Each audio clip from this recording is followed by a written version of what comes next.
Spring has come to the nursery. So much has happened in the last week we want to share with you. Welcome to Emerald City Orchids.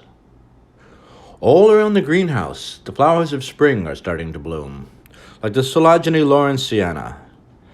We will show you more of these in a moment, but first, let's talk about the big project we did this week. This week, we got a big project. We're going to repot a humongous Cymbidium canaliculatum. It's a species from North Australia. My buddy's parents grew a whole bunch in the yard. They're huge. Watch me drop this thing. Yeah, that's the lightweight one. There's 5 of these things, and they're huge. I grow a lot of Cymbidiums. They're usually these miniatures from Japan and Korea. I put them in a little 4-inch pot. But you compare that to this thing, and holy smokes, it is just huge. So I can't sell it. It's too big. Nobody's going to buy a plant this big. So we're going to divide it up into little plants, and hopefully that helps the species too. The first thing you got to do with a plant like this is try to unwrap all those roots as much as possible. The key to repotting orchids and having them do well, I think a lot of times, is maintaining the roots. It's not all of them, but definitely you want to try to keep the roots. A lot of these roots we're not going to be able to save just because they're so old and they're in the middle, and some of the bulbs you rip off. This plant is actually coming into season, so you'd want to enjoy the flower typically and then repot an orchid, but we're going to just go ahead and do it now, and maybe some of them, hopefully it's early enough that, I don't know, maybe this one might abort the stem. Cymbidiums are pretty tough, so you never know. It could probably just finish out the flower stem, but either way, you usually want to enjoy the bloom and then repot it, but we're going to do it now just to get it done. My potting mix for this particular plant right now is a fir bark with a larger grade with charcoal and perlite mixed in. If you never repotted a Cymbidium, I'm going to show you here real quick. You want to rip off all the dead stuff. You want it to be clean and green, but be careful because down where you're ripping off, that's where the new growth and the flower stems are coming out. So really look at each piece. If you've got a flower stem that's old there and it's rigid and won't come off by hand, clip it. And take a look at it.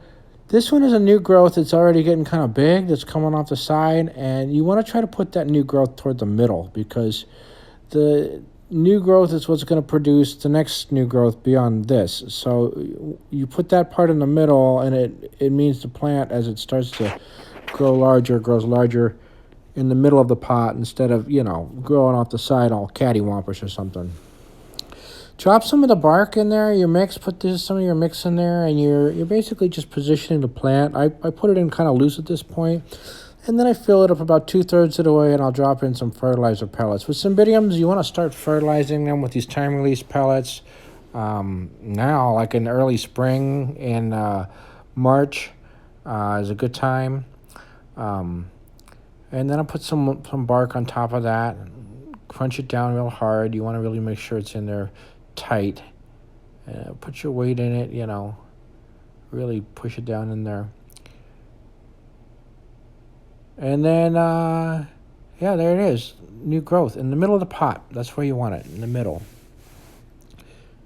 Should look pretty good.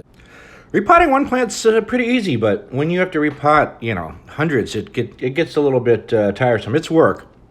But Cymbidiums are my least favorite to repot because they got these thick leaves. They're very rigid, and they're tough plants, and they'll just cut the heck out of your fingers if you don't have gloves on. It can be tough.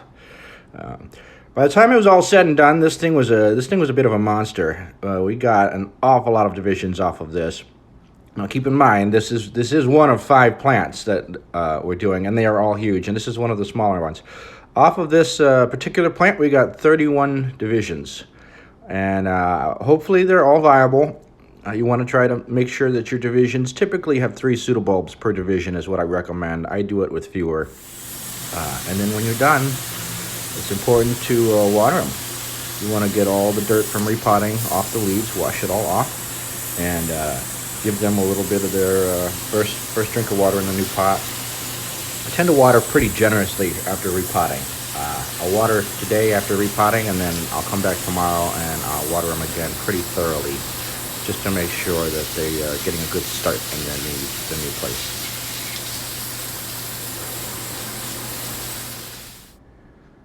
And this is the second crop, or the second plant from this set. This one had 24 divisions. They're lovely. I love the way they look when they're all repotted, cleaned up, looking great. It's a lot of hard work, and it's a lot of hard work that you do now that you won't really see the rewards for until later. And I think that's maybe an important thing to keep in mind right now, is that it can be hard, but there are beautiful things to come in the near future.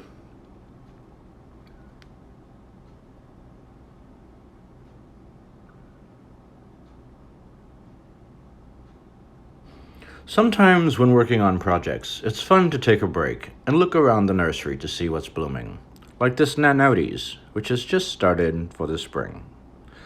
And with spring every year comes the Lycastes, a beautifully fragrant flower, somewhat deciduous, in a wide variety of colors. Our turtles are also enjoying the change in the weather. Now that it's warmer, they've become much more active and seem very eager to play.